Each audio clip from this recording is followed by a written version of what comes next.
Good morning, everyone. Welcome to the Energy Transition Opportunities for Geoscientists launch webinar series. My name is Amelia Scallon. I'm Head of Events and Training here at the Geological Society. We've got a really exciting session today, which is going to provide a nice snapshot of a real wide range of opportunities for geoscientists across the energy transition, everything from geothermal, CCS and hydrogen to renewables and critical minerals. Please put any questions you might have into the Q&A function box throughout the session, and our lovely conveners will try to answer as many as we can. And this event will close at 1 p.m. today. So I'm going to hand over to our chair and wonderful energy transition series lead, Baz. Baz, over to you. Thank you, Amelia. Today we're launching our 25-26 webinar series, Opportunities for Geoscientists in the Energy Transition. And this is the introductory session with a look forwards to future webinars as well. As you can see on the list, we've got a number of webinars planned. In January, we'll be looking at geothermal. In February, wind and subsea cables. March, green and natural hydrogen and helium. Carbon capture, subsurface energy storage, critical minerals, nuclear, integrated energy, AI and machine learning. And in November, we'll be looking back and wrapping up the series. I'd like to introduce our panelists to you. We have a great selection of esteemed panelists today. To start with, John Underhill. John is the Professor of Geoscience and Director for the Centre for Energy Transition at the University of Aberdeen. He is the Academic Executive Director of also the UK's GeoNet Zero Centre for Doctoral Training, and his research interests focus upon the role of geoscience in the energy transition and use of methods and data in providing the best solutions and outcomes to deliver low carbon net zero goals. Before taking up an academic career that has seen him hold posts at Edinburgh, Heriot-Watt and Aberdeen universities, John worked as an exploration geoscientist for Shell and has also undertaken sabbaticals with BP in Glasgow and Norsk Hydro in Bergen. And John helped lead Harriet Watt's efforts to set up the Lyell Center for Earth and Marine Science and Technology and was the university's chief scientist. He was a board member of European Association of Geoscientists and Engineers for 3 years and their president in 2011-2012. John's also been the chair of the National Energy Skills Accelerator, a collaboration between Aberdeen University, Robert Gordon University, Northeast Scotland College, Skills Development Scotland, and Energy Transition Zone in 2022-2023. And an unusual fact is that he was also a professional football referee who officiated in the top flight matches in Scotland and Europe between 1994 and 2008. Um, Secondly, we have Siri Crouch. Siri brings over 30 years of experience in the energy industry, including nearly 2 decades in gas injection and carbon capture and storage. She's the former VP for CCS at Shell, and she led the development of Shell's global CCS strategy and organization, governing capital investments across projects in Europe, North America, and Asia, with a combined capex of over $1.5 billion. She played a key role in enabling CCS policies with governments worldwide and led delivery of the Quest CCS project in Canada, which has successfully stored over 8 million tons of CO2 since 2015. She's the founder and CEO of Energex CCS, and Siri now advises international organizations and major corporations and investors on decarbonization and the energy transition. She also serves on the boards of Climeworks and Recarver. Thirdly, I'd like to introduce you to Owen Jackson. Owen is a geologist with over 24 years of experience in energy resources, having led significant exploration and development projects across Africa, Russia, Central America, and the Middle East. He is now the CEO and co-founder of H2AU, and he has held leadership positions with Qatar Energies and Glencore International. He brings a wealth of detailed knowledge and experience in identifying, creating, and maturing valuable resource portfolios. And lastly, I'd like to introduce Carice Odit. Carice is a geologist and senior commercial advisor with over 20 years of experience in the energy industry. She began her career with BP in Trinidad before moving to the UK to join Nexen Petroleum, which is now part of CNOOC International. Throughout her geological career in exploration and appraisal, she's worked across a wide range of basins, including Trinidad, the UK North Sea, Ireland, Norway, the Gulf of Mexico, and South Africa. And in the past 3 years, Carice has transitioned into a senior commercial advisor role supporting a producing asset in the North Sea. This shift has enabled her to apply her deep technical expertise, ranging from resource evaluation and uncertainty analysis to drilling operations and project management to broader commercial decision-making. She's also actively involved in advancing the UK business carbon capture and storage strategy. And my name's Bas Bargar, and I'm the Strategic Science Theme Lead for the Energy Transition for the Geological Society. So I'd like to just do a couple of short introductory slides before we move on to a discussion with the panelists around the energy transition and future roles. There are reports available that you can find online that forecast that in the next 5 years in the UK, there are going to be a doubling of clean energy jobs forecast. And in particular, if you focus on the science and research, engineering and technical professionals, which we as geoscientists fall under, you can see that compared to 2023, when there was around 23,000 jobs, there's forecast to be around 50,000 jobs by 2030. And the salaries for clean energy jobs, as shown in this slide caption in the middle here, they have actually been rising significantly over the last 2 years, to the point that you can see that wind, nuclear, solar, storage, smart systems, electricity networks are all, on average, significantly above the average for for the UK. And you can see that there's also um, in certain areas quite some similarity between some of the different manufacturing and production sectors and specific clean energy sectors. For instance, the skills that oil and gas require have a significant overlap with carbon capture and storage. Um, Also for the hydrogen industry and um, mining, for instance, has overlaps with nuclear, and you can see that the wind sector has significant overlaps on the technical side with oil and gas and mining and electricity and gas supply. So we're seeing that there are actually quite some overlap in some of the transferable skills between, if you like, the historical oil and gas and mining sectors and the future roles and future opportunities in the energy transition. And a very good example of that in my field, in the geophysical side of things, is that um, seismic data and seismic techniques and geophysical technologies are converging, and similar techniques are being used for carbon storage, for hydrocarbon fields, and for wind farms. Um, as you can see also just from the 4D over the Sleipner field. So the message really here is that there are significant roles expected in the next 5 years, and many energy sectors have transferable skills. So we're going to be talking today and in the webinar series about what those opportunities are and in which sectors are those opportunities going to be.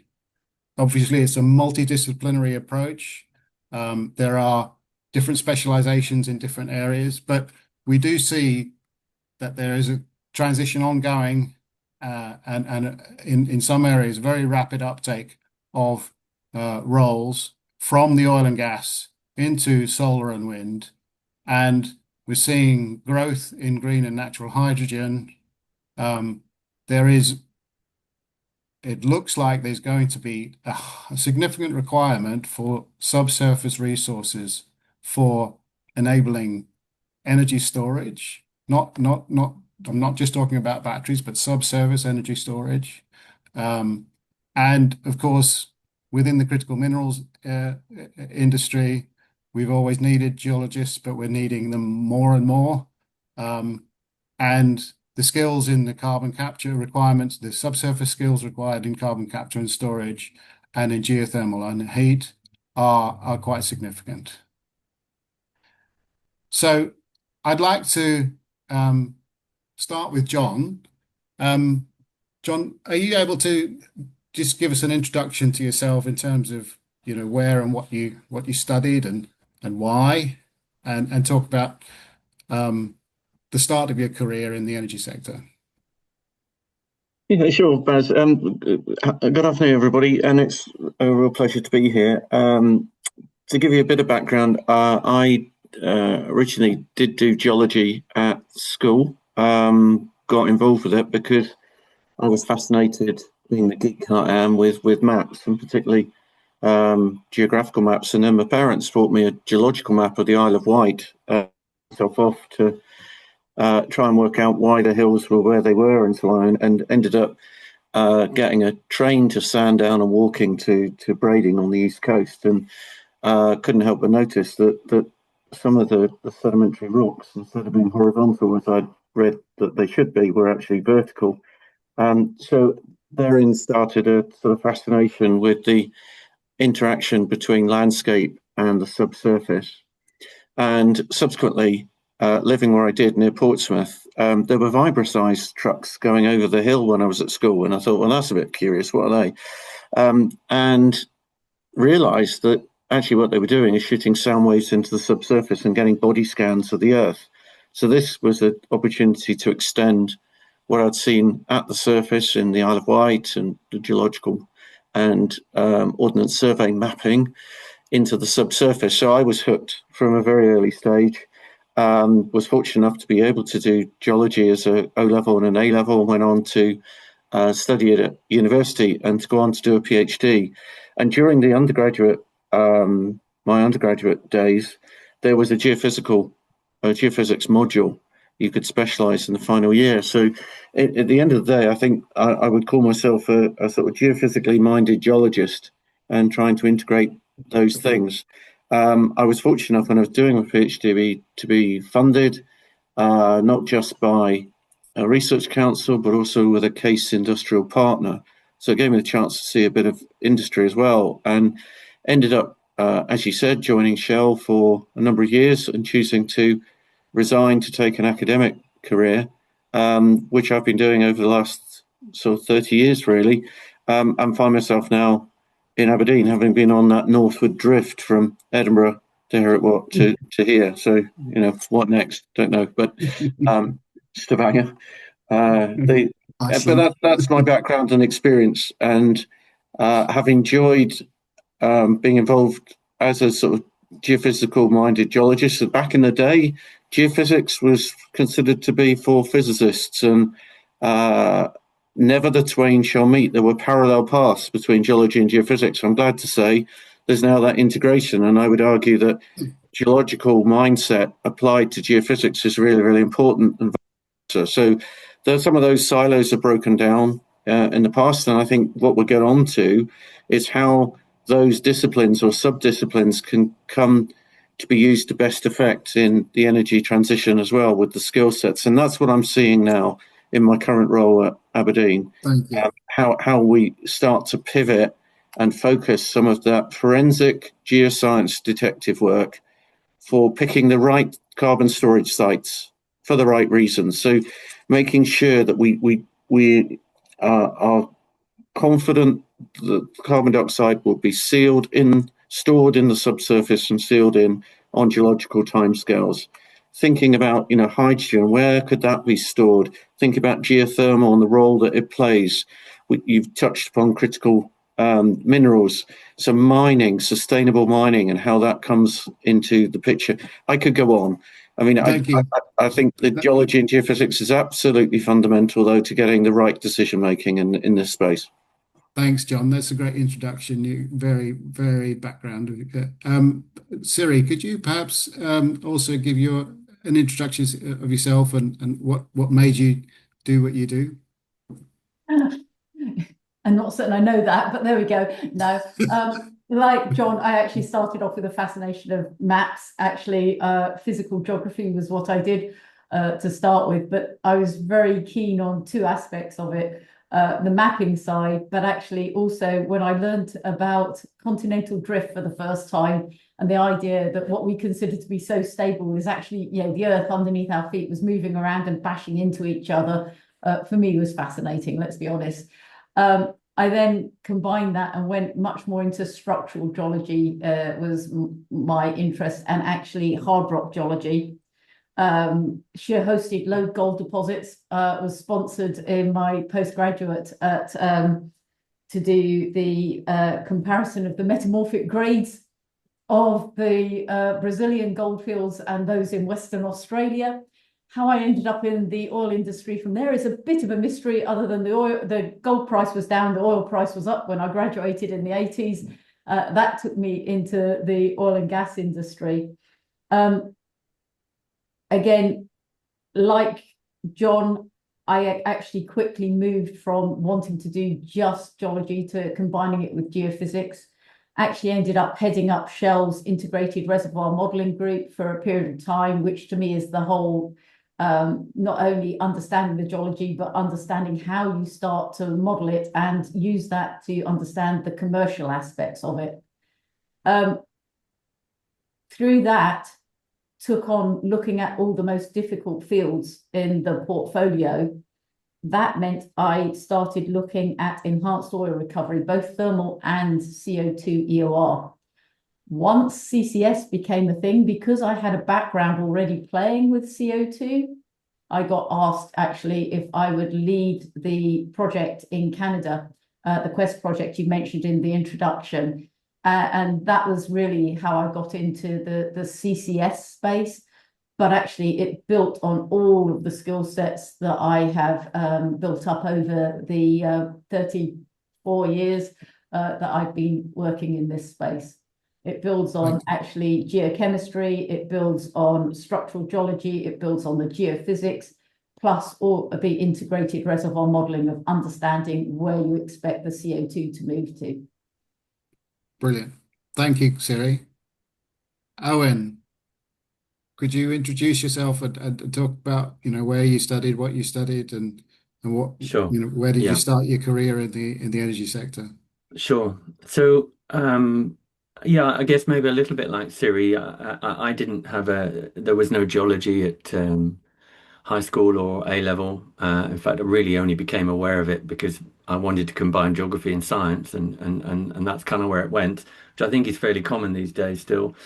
I actually slightly cheated my way in. I studied at University of Southampton at the Oceanography Centre there because I started doing oceanography or marine geoscience. I was actually more interested in what was going on under the oceans.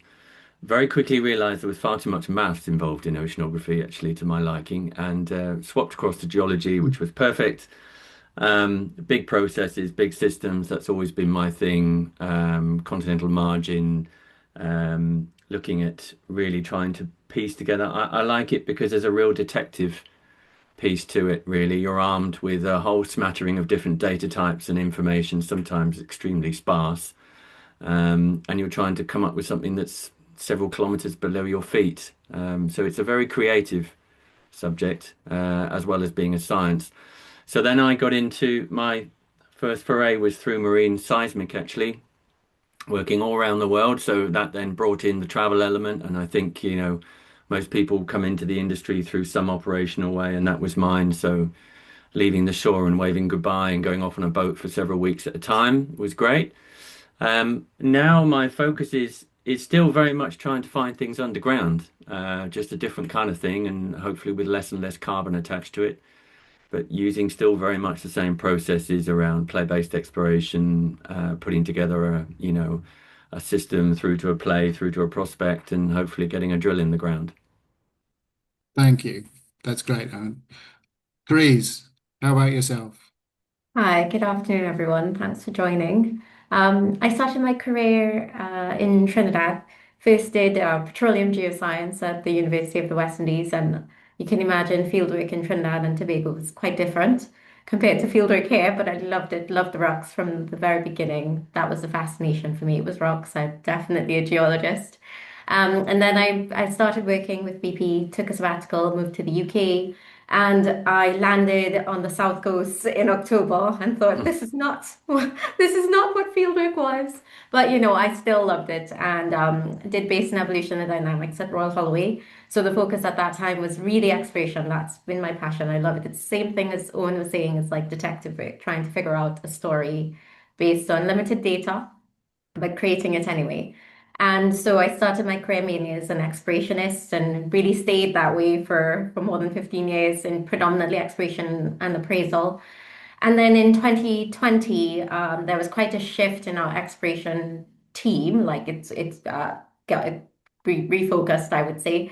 And then there was about the time was COVID as well, and that I started to feel quite anxious that my whole career was exploration and appraisal. And I looked around and I thought, that's changing. I need to change as well. And I started thinking, it's about skill sets and started looking at all the potential for CCS and then applied for a role to be a commercial advisor. And here I am 3 years later. And I'll tell you a bit more as we continue with the discussion. But that's where I am. And that's an introduction. Thanks, guys. Thank you, Grease. John, you mentioned earlier, that you were in the industry side of things initially, and then you made a choice to go into academia. But you've had a long academic career. How conscious has the choice been for you to change direction within that area, particularly with respect to the energy transition and the opportunities that are coming out of that?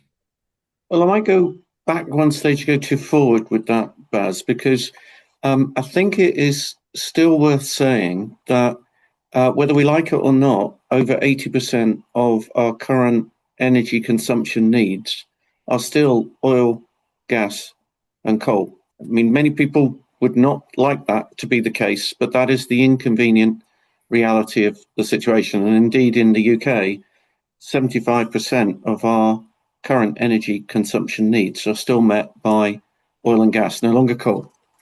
So, why do I say that? There will actually be a future for oil and gas through to 2050 and indeed beyond. It's very hard to see how we wean ourselves off those fossil fuels in the short term.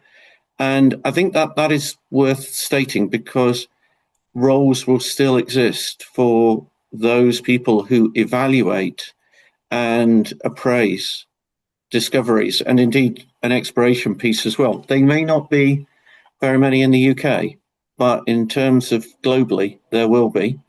The other thing I would say is that whatever discipline that we are talking about, if one wishes to stay within earth sciences, within geophysics, within geology, that the basic toolkit that you need is still housed within geological, geoscience, geophysics degree programs.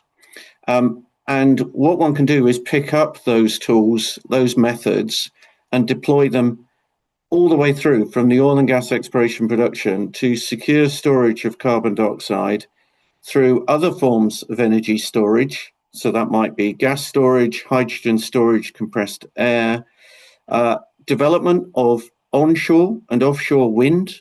So this would just be dealing with a more shallower section, of course, than high resolution geophysics, but the same techniques and methods are needed.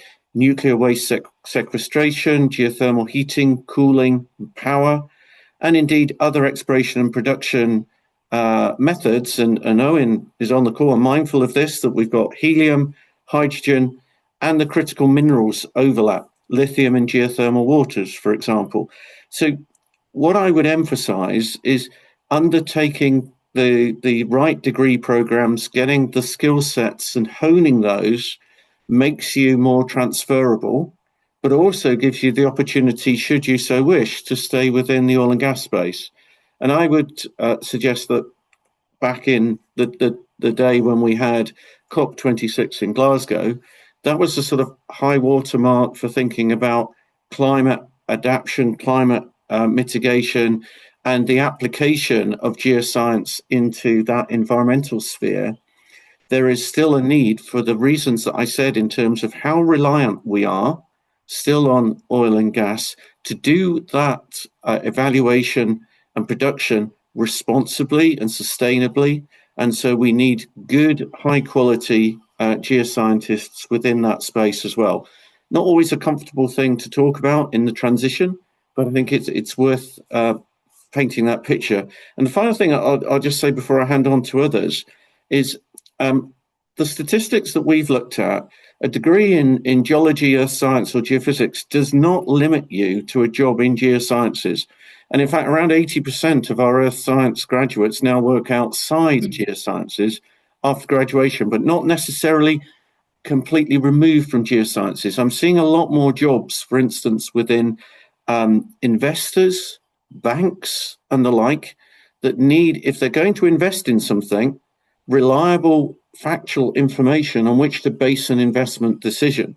And so there is more and more geoscience and geologists and geophysicists going into careers allied to business to make sure that informed decision making is robust based on the geology and geophysics. That's great. Thank you, John. That's obviously very important perspective. Owen, can I ask you to talk a little bit more about you? You have a background, a very fascinating background, based in the mineral side of things and in oil and gas, and now obviously as the CEO for H2AU in exploring for natural hydrogen and along with that some helium. Um, how conscious was the choice that you had to be going in the direction that you're now going? Yeah, it was very conscious actually. rightly or wrongly.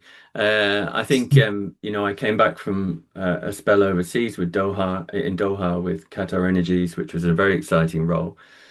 And coming back into the UK, though, it was very, very clear at that time, around 2021, 2020, that there was a very big focus on the energy transition, much more loud, I would say, in Europe and in UK than it was abroad at the time. I also had a teenage or have a teenage daughter, and holding my head up at the table was getting harder and harder, shall we say. And uh, I think, though, having looked at a number of things that I could apply my skills to, hunting for something underground, as I say, was fundamentally what I've done my whole career. And natural hydrogen and helium offered really that opportunity. And for me, it was a thread back to the oil and gas world. So actually, when I was at Glencore, I was on the oil and gas side. We had a project in Mali, and some of the team had come across what is now a sort of fairly infamous well in the natural hydrogen world, which is a well that was drilled in Mali. And so we'd known about, I guess, hydrogen underground for quite some time and had just never really joined the dots into something that we could get after. So it just crystallized at that moment. There was a more of a demand for hydrogen. Hydrogen was having challenges around price. Natural hydrogen, offered a way to break down those barriers as well as something new to explore for in the energy transition, and such an easy crossover, really, from having done exploration my whole career. So it was very conscious. The transition took a little while in terms of getting the business started, but once the business was up and running, then it became a full-time focus, really. And I would say just throughout my career, so it's one thing about saying transitioning into renewables, but there have been times where you get, maybe as John was saying, into other roles or maybe more senior roles, things that become more business and commercially oriented, like the CEO, for example.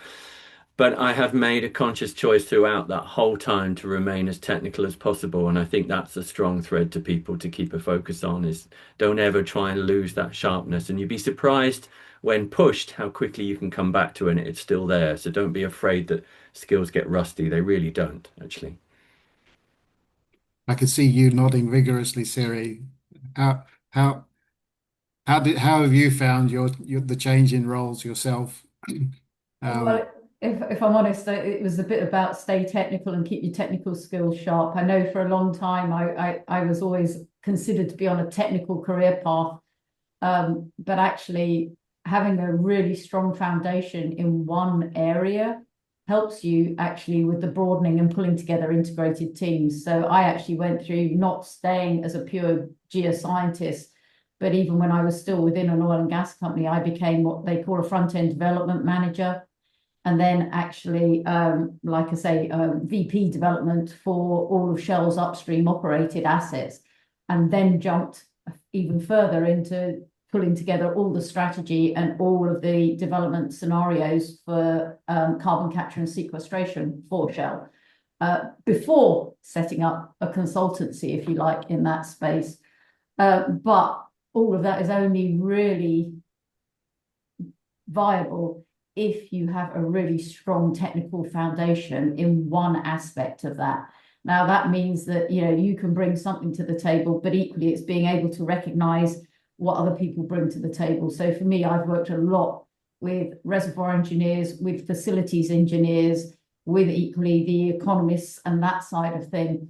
But the one thing a geoscience degree really brings into the mindset, we all mentioned about, a detective journey about what's subsurface and 3 kilometers down, is actually that knowledge of uncertainty and the risks and how you manage risks and how you de-risk something.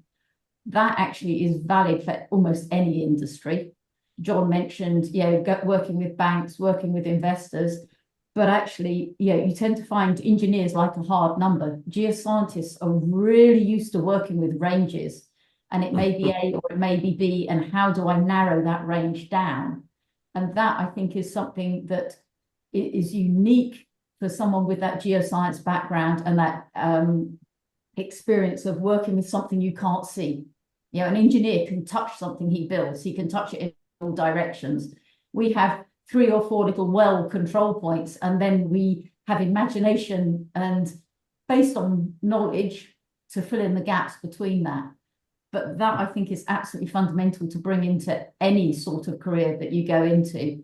And just to back John up, a lot of the work I do is with actually investment banks, private equity companies and actually insurance companies now, who are all looking at CCS and e-fuels and things like that coming. And they are saying, well, actually, how do we evaluate? Where do we choose to invest? Is it A over B?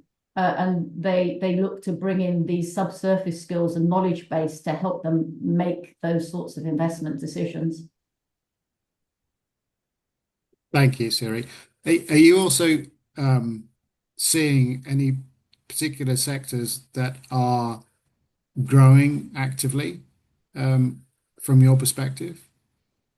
Well, I mentioned a couple. At the moment, obviously, CCS is one that I see a lot of. Yeah, I mean that's my background, that's my skill set, that's the unique thing I can bring to the table.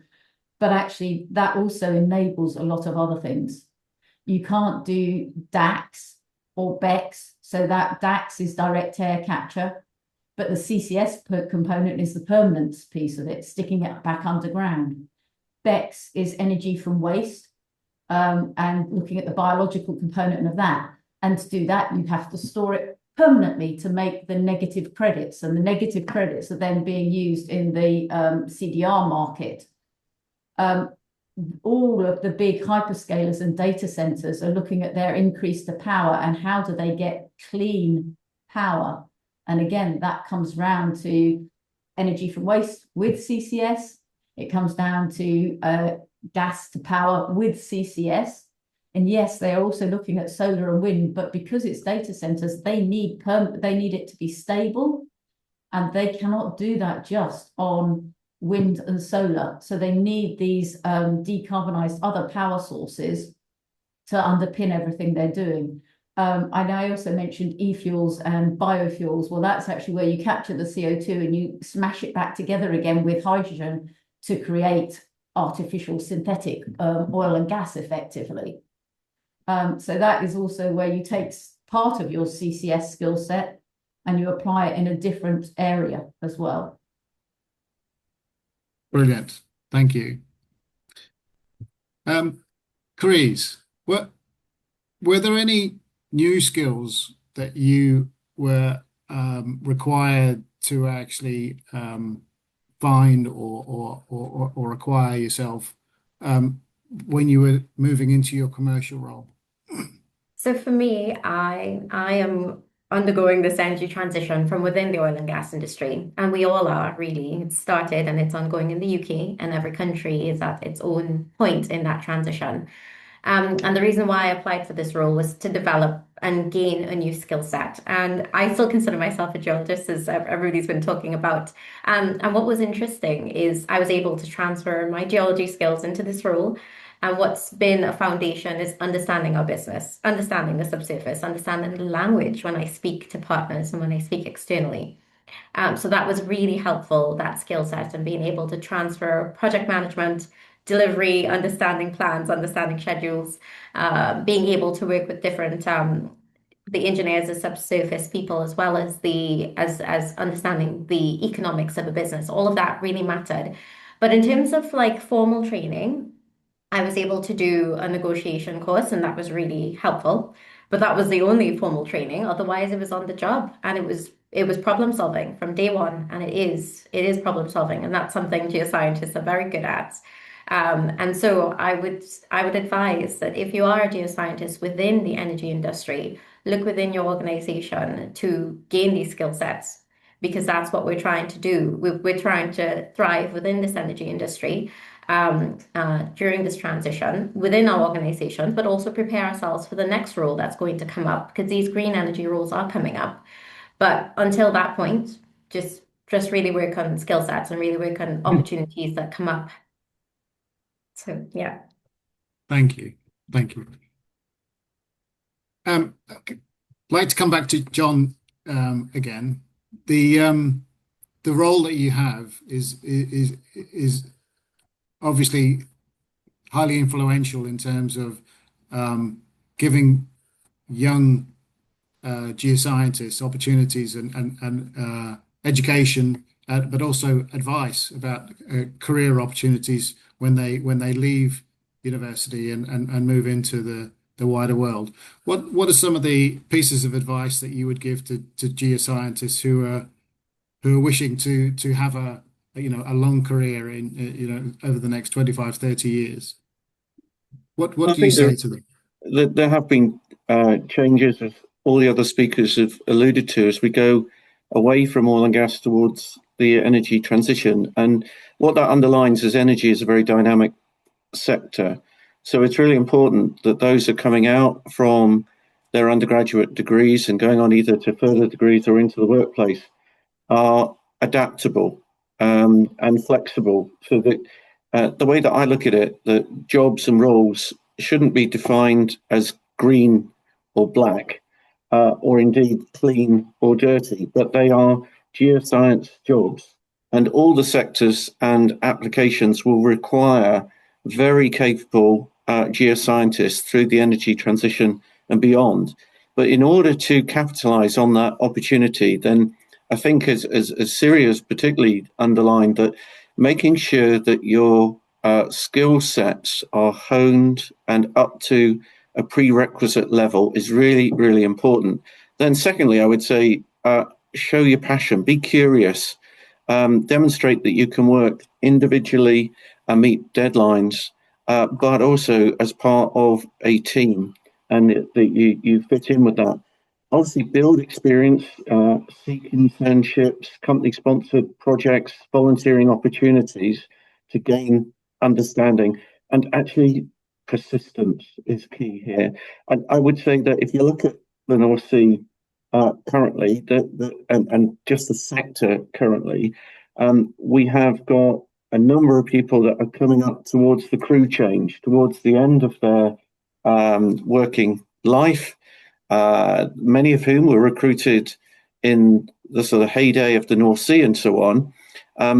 As that aging workforce changes and needs to be backfilled, opportunities will arise, not necessarily in the traditional oil and gas space, but in growing areas like carbon storage and others. And as I said earlier, perhaps in non-traditional but allied roles where geoscientists are their advice is needed to inform decision making of banks and others, as Siri has also mentioned. So those are the sorts of things that I advise. And I would also say, just simply try to broaden your experience, develop new skills, keep learning as you go through, but maintain those core geological skills to enable moves. Place yourself. It's sort of like fortune favors the prepared mind. You will know the job, the sector that you are best suited to, so long as you maintain your core geoscience skills, you have every opportunity of picking up the role in that sector. Thank you. I'd like to go back to Owen. Obviously, the hydrogen, natural hydrogen exploration business is relatively recent in terms of its growth.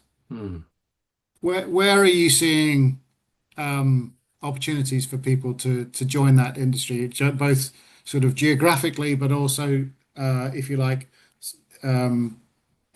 companies or locations?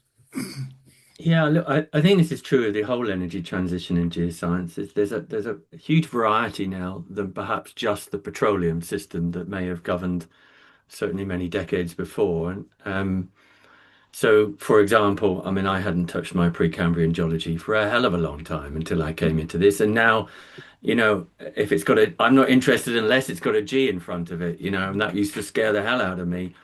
And to Carice's point, actually, I've lent very heavily on some of the founders of the business that I've got, who come from a mining background, for example, and to them that's normal. Everything, all this sedimentary stuff over the top is just overburden. So there is the nice thing about this natural hydrogen helium thing is you're actually now whereas John said about geologists and geophysicists before, it was sort of similar for mining and oil and gas, never the twain shall meet. And now they're having to actually, and there's a huge amount of crossover and entry from the mining world, the hard rock side, the soft rock side, but also actually radioactive waste storage. We're now heavily looking at fracture systems, deep water movement deep in the earth. How do we look at gases moving around deep in the basement? These are all things that radioactive storage guys have been focused on for a very long time. Hydrogen process, mineral alteration, you name it. So there's loads of entry points in, actually. I think where I would say is don't, even if you feel you're in a particularly niche part of geoscience, you'd be surprised how whether it's a fashion or something changes or the mode of exploration goes in a direction. I mean, for example, think of all the oil that's discovered off Brazil, and all of a sudden microbial like carbon specialists, carbon reservoir specialists they were hen's teeth. So what I mean by that is don't give up if you feel like your area is perhaps not in vogue right now, that geology and the aspects that you take from that will be important. But I would say everything from GIS, grav and mag interpretation, potential field integration through geological basement, Precambrian processes and systems. It's all in there, really. And it seems to be geographically also spread far and wide now in terms of where people are looking. What from your perspective, obviously I'm not asking you to talk about commercially sensitive areas from your part of the business, but where in the world are you seeing the growth? Yeah, look, from the geological aspect at the moment, it's a bit like a kid in a sweet shop. The opportunities do seem to be everywhere. And certainly in terms of the right rocks that fit the geological model, we've got a huge way to go before we've proven it at scale. I mean, I don't think that's lost on anybody in this space, but you don't know until you go exploring, really. And I think helium over the last 5 years, for example, has shown how when you develop a model and start looking for something, what you actually do find that, everyone would have thought was under your nose. Actually, I think one of the things that's controlling natural hydrogen geographically at the moment is more the above ground, the legislation. It only exists in certain countries in the world. There are only so many places you could go and get a license and say you've actually got title to hydrogen out of the ground. So it's not limited by the geology. Let's put it that way. Okay, thank you. Siri, in your area of the business, where are the opportunities geographically? Can I just jump in on something just to show that you can jump around as well? Like Owen said, my background and my research was indeed the Komatiites and things like that, and Okay. in greenstone belts, and I ended up in oil and gas, so it works both ways. Yes, indeed. So no, for my area, well, obviously Europe is moving big time in CCS, yeah, and therefore the easy one is knowledge of the North Sea, knowledge of the oil and gas basin is the easy one to turn around immediately and say that it relates immediately to knowledge of storage. Canada also moving, Australia moving. The States was moving big time. They still are, but they've slowed down with the new administration. They're a bit more cautious, shall we say. And I wouldn't say that's necessarily on the CCS side. I think it's more on the tariff side and the fact people can't control their capex when you don't know what the tariff will be for major equipment import, etc. I think the whole world is actually looking at this at the moment. I've got quite a few clients in the Middle East. Not surprisingly, they're long on oil and gas, but equally the geology that makes them long on oil and gas makes them a prime CO2 storage opportunity. And especially if they look at moving from exporting hydrocarbons as hydrocarbons to exporting it as either blue hydrogen or indeed ammonia. So all of this is at play, and they are looking at it. North Africa is looking at it in terms of, believe it or not, their cement production and the CBAM, so the carbon border adjustment mechanism, meaning that their cement to come into Europe and export it into Europe, they will have to meet a certain CO2 intensity or pay a lot of tax. So therefore, you can see that some of this regulatory requirements are having, I call it a ripple effect, because equally I was doing work with China, because China's looking at all of their big steel manufacturer, the world's largest steel manufacturer, Bao Steel, was looking at CCS because of the import into the EU. Similarly, the world's largest petrochemical complex, which is Nanhai in China, they're looking not so much at it in terms of what their own government regulations are forcing them to do, but actually if CBAM comes into place in Europe and the UK is looking at something similar, and back in the day the States was, that's a lot of their market. So they're then looking at how do they meet that market requirement, and that means that they then start looking at CCS as well. The Japanese, Korean, Taiwanese have huge heavy industry plays, but have very limited storage. So then they're working with Australia in terms of, because a lot of their power came from Australia in terms of LNG going into those countries. Well, now they're looking at the CO2 potentially going back to the same countries that provided the power in the first place. So although Europe is probably moving fastest at the moment in that sense, because they've got the tightest regulations, they've got the ETS, etc. What is happening inside Europe is, like I say, having that ripple effect in terms of the rest of the world looking to move in that sense.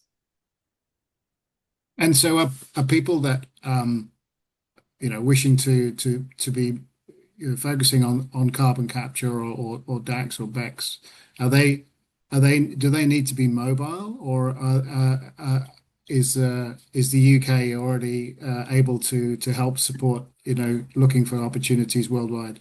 No, I mean, being mobile is half the fun of it, if you ask me, but that's a personal thing. And there's a lot of people who don't like moving. I spent 30 years moving around the world, so I enjoyed it. Not everyone does. In this day and age, you don't actually have to travel as much as you used to. Let's be clear about that. You can sit behind your desk and do an awful lot of this as long as you're good at working remotely and communicating with people. I do a lot of support to the Middle East, sitting here in Cornwall at the moment. So you can't get much more remote than that. So no, but I mean, then indeed, make sure you have the people skills and the ability to work remotely with others and to talk with others. And actually, that also tends to be a good thing about geologists. We do tend to be a fairly social bunch. At least we were when I was at university. Thank you. Carice, you're a good talker. You're relatively social as well. Yes, it's true. But it really does help. Effective communication in any role is so important. So it underlies everything. Absolutely. And what's the focus of your interest currently? So I wanted to talk a bit about growth within the oil and gas industry as we transition justly. So in the UK especially, the focus is switching to decommissioning, but that's going to happen globally. And so in the North Sea right now, we have about 280 active fields. By 2030, approximately 180 of those fields will cease to produce. And that's current forecast. And so you can imagine that's over 1,000 wells that are going to have to P&E. And who knows about the subsurface? But geologists. And we're going to have to work really closely with our engineers to make sure the environmental barriers are adequate and that maybe the infrastructure that we're looking at is suitable for reuse. And the fields that we're so familiar with, could they be potential storage?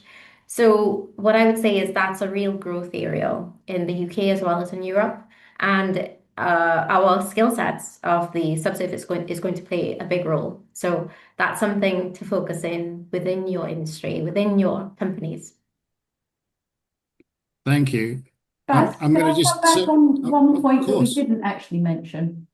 please do. And that is hydrogeology and the flow of water through the system. And the reason I'm mentioning that is for CO2, if you're injecting into a saline aquifer, then actually understanding the flow of water through that system, because that actually also impacts the flow of and how the CO2 migrates underground. But actually, equally, water is becoming a much scarcer resource. And actually, it will be one of the next big challenges is where are we getting water from? Yeah, and the battle over water. And then finally, actually, one of the things I did learn in the first CCS project I did was some of these much older waters are very heavy mineral rich. And so if you want lithium and things like that, if you're actually having to extract water for to relieve pressure as you inject CO2, you can actually also look at, can you strip that of things like lithium content, etc., at the same time. So I do think there was just one element none of us had touched on yet, which was equally important. Sorry. That's great. Thank you very much. Really good point, Siri. John, I'm going to just come back to you. I think we've only got a few minutes left now, so I'd like to give you the opportunity also to help us sort of wrap things up in terms of your longer term vision of where things are headed. I know that you've been very active also in recent months to help ensure that people are keeping gas, just natural gas, in perspective, particularly for the UK in terms of balancing the UK's domestic supply against imports, which are potentially more expensive and higher CO2 emitting. Can you give us a bit of your perspective on where things are headed longer term? Yeah, I'll give a couple of answers to this. The first one, I absolutely agree with Siri about hydrogeology and water, and there was a comment also in the chat box about mine water, geothermal. The reason I touch upon these, as well as environmental impact assessments and also critical minerals and rare earth elements, is that each and every one of these sectors are going to need geologists and geoscientists. And I think also, if you follow your passion and you're persistent, sometimes something comes out of left field that you might feel quite isolated at one moment in time, but then suddenly become directly relevant. And one example of this is the volcanic eruption in Iceland, where volcanologists were finding it really struggling to get traction for their sub-discipline. Suddenly that goes off, and they are then very popular with aviation, military, insurance, and so on. So I wanted to just stress to just keep following your passion. If something interests you, then persist with it as and when you can. To your second point, again, I would like to think that political decision making is founded on good information, a data-led, evidence-based approach. And so how do we as geoscientists convert what we know into policy making and informing politicians? I think this is really important so that they don't go down a route which ultimately is going to fail because they haven't followed the science. And the geoscience is really crucial in the energy transition, be it in carbon storage, be it in hydrogen, or other disciplines we've talked about, critical minerals and rare earths and so on. So I think it's really important and commensurate upon ourselves. If we know something, you can't unknow what you know. Really important to table that, give the data and evidence, to inform and educate the public, as well as politicians and policymakers. So going out and doing more public information, taking communities with us, rather than communities thinking something's being done to them, is really, really important. And I see that that is a growth area and something that's vitally important if we're going to go on this journey to energy transition. A lot of people talk about offshore wind, but that needs cables to the beach, it needs electricity substations, and then new pylons to plug into the old system. And if we're going to electrify the world, then things are going to we're going to need more expansion of the grid to make it more resilient from the past, build out new. All these challenges, we need to take the public and communities with us to explain why we're doing this transition in order to keep the lights on, the heat going, as we move away from oil and gas that we currently are so dependent on into a new energy future. That's where I see geoscience playing a crucial role, as we move forward from this point. And I would like to think that people on this call and others will just lean in to that debate and gather the data and evidence to make it sure it's an informed and educated debate. I think that's a fantastic moment to just pause now. Emilia, do we have any questions online for the panelists that have come in? I mean, I feel like John's touched on it. We had one question asking about multidisciplinary approaches. Do you see geoscientists and engineers working together in the fields you mentioned, and how do we train our students for this? Which you've kind of touched on, but yeah, I think if you could add anything to that as part of the wrap up, that would be brilliant. Can I add something very briefly? Because one of the important things here at Aberdeen is that we have an interdisciplinary institute. And why do we? Because a global challenge like energy transition, I don't think can be solved by, for instance, geoscience alone. It's going to involve engineers, it's going to involve lawyers in regulation, in permitting. It's going to involve social science in terms of taking the communities with us. It involves biological science and data and AI. So it's truly interdisciplinary. And to understand where geology and geophysics, which is absolutely fundamental to make the right decisions, choose the right sites, but then those other aspects need to be brought in. So I think you can only tackle something as large as the energy transition if you do it in an interdisciplinary way, but you have strong discipline strength in the geology and geophysics that you bring to the table. So specialist expertise knowledge, but then the broader integration with other disciplines, often disciplines that are not naturally working together or haven't in the past, but need to in the future. Brilliant. Thank you, John. I'd like to thank all of the panelists, Carice, Siri, Owen, and yourself, John, for giving up their valuable time for this. It's been a fascinating conversation. Also, just would like people to remind people that in January we'll be having our first sort of more specific, deeper dive into the geothermal side of things. So there was a question online about and a comment made more about hydrogeologists, need hydrogeologists and geologists, and including mine water heat. We'll be talking about mine water heat specifically in that session. So yeah, I just like to look forward to the beginning of next year and hosting a few more of these very, very interesting conversations. Thank you very much. Quite a bit that I drew upon comes from a piece of work that Graham Goffey and others within the Subsurface Task Force have done in geoscience, and that pack of material will be available shortly, and be very happy to provide that to this team when it's finalised and ready to issue in the new year. That'd be brilliant. Thank you, John. We'll make sure that that's widely published.